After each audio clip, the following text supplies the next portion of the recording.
Welcome to the 1 Minute Apologist. We interview the world's leading apologists to provide credible answers to curious questions. At what age do we start teaching apologetics to our kids, or should we start teaching?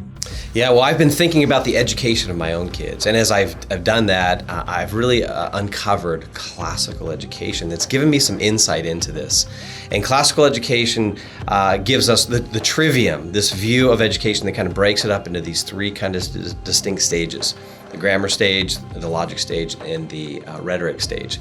Grammar stage, it's a lot about the facts. What are the facts? The kids want to know the what. They're inquisitive, right? They love learning, and so we're just pouring into them. They're sponges. We're giving them a lot of facts. They're memorizing stuff. They're learning the grammar of language.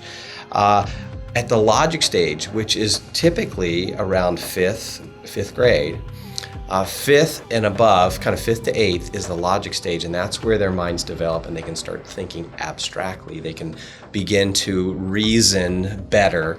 And so at this stage, so here's what I would say with that insight, is that by fifth grade, that should be the minimum at time when we begin apologetic training with our kids. So when they're in fifth and sixth grade, they need apologetics. Now, can you start apologetics earlier? Absolutely. I would say you kind of start apologetics when kids start asking those questions. So as soon as they ask those questions.